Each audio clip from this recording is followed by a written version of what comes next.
আসসালামু আলাইকুম রহমতুল্লাহ।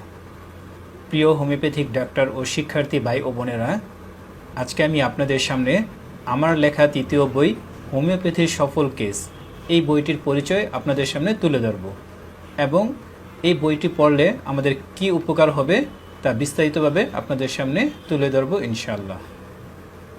হোমিওপ্যাথির সফল কেস এই বইয়ে ডক্টর নেশ, ডক্টর এস.আর. ফাটক, ডক্টর রজার মরিসন, ডক্টর এল.এম. খান, ডক্টর রাজন শঙ্কর, ডক্টর সপ্তর্ষি ব্যানার্জি সহ বিভিন্ন বড় বড় এবং অভিজ্ঞ হোমিওপ্যাথিক ডাক্তারদের গুরুত্বপূর্ণ 243টির বেশি কেস উল্লেখ করা হয়েছে। আমরা যখন বিভিন্ন বইয়ে ডাক্তারদের সফল কেসগুলো পড়ি তখন আমরা দেখতে পাই যে ওই কেসগুলোতে কী জন্য ওষুধটি দেওয়া হয়েছে, কোন লক্ষণের উপর ভিত্তি করে বা কোন রুব্রিকের উপর ভিত্তি করে ওষুধটি দেওয়া হয়েছে তার কোনো উল্লেখ নাই। এজন্য আমরা এ ধরনের কেস পড়ে তেমন কিছু শিখতে পারি না। আমি এই বইয়ে যে কেসগুলো উল্লেখ করেছি সেই কেসগুলোতে কোন কোন লক্ষণের উপর ভিত্তি করে, কোন কোন রুব্রিকের উপর ভিত্তি করে বা কেন ঔষধটি দেওয়া হয়েছে তা অধিকাংশ কেসেই আমি উল্লেখ করেছি। এছাড়াও ম্যাথমেটিকাতে এই লক্ষণটি কিভাবে রয়েছে তা ম্যাথমেটিকার নাম সহ উল্লেখ করেছি। উদাহরণস্বরূপ আমি আপনাদের সামনে হোমিওপ্যাথির সফল কেস এই বই থেকে ডাক্তার সুব্রত কুমার ব্যানার্জির একটি কেস তুলে ধরছি। ডাক্তার সুব্রত কুমার ব্যানার্জির কাছে একটি মেয়েকে নিয়ে আসা হয় যে তার মার দেখাশোনা করে। তার বাবা নেই, এমনকি তার ভাই বোনও নেই। একদিন তার বিয়ে হয়ে যায়। বিয়ের পর সে তার স্বামীর সাথে হানিমুনে চলে যায়। হানিমুনের চতুর্থ দিন তার কাছে খবর আসে যে তার মা অসুস্থ। পঞ্চম দিন তার কাছে আবার খবর আসে যে তার মাকে হাসপাতালে ভর্তি করা হয়েছে। ষষ্ঠ দিন সে মনে করে তার বাড়ি ফিরে আসা উচিত। সপ্তম দিন সে বাড়িতে ফিরে আসে, কিন্তু বাড়িতে এসে দেখে তার মা মারা গেছেন। এর 6 মাস পর তার শারীরিক মারাত্মক দুর্বলতা দেখা দেয় এবং সে রক্তাল্পতায় ভুগতে থাকে। এই সমস্যাগুলোর সঠিক কোনো কারণ পাওয়া যায়নি। তাকে শহরের বড় বড় হেমাটোলজিস্টকে দেখানো হয়, কিন্তু কোনো উপকার হয়নি। তারপর তাকে বিভিন্ন হোমিওপ্যাথিক ডাক্তারকে দেখানো হয়।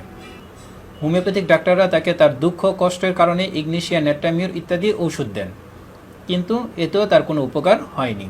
অতঃপর তাকে ডাক্তার সুব্রত কুমার ব্যানার্জির কাছে নিয়ে আসা হয়।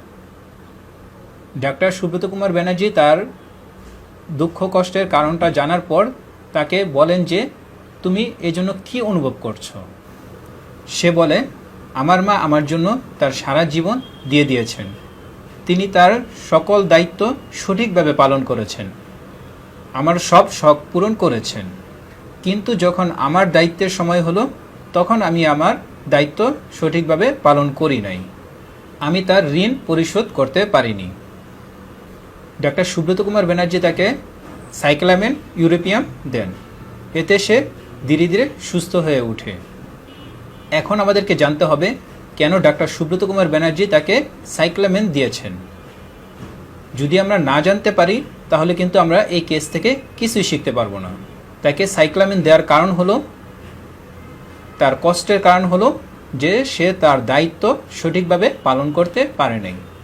এখন আমাদেরকে দেখতে হবে যে কোন ঔষধে এই লক্ষণটি আছে যে সে মনে করে যে সে তার দায়িত্ব পালন করতে পারেনি, বা দায়িত্ব পালন করতে না পারার কারণে অসুস্থতায় কোন ওষুধটি ব্যবহার হয়।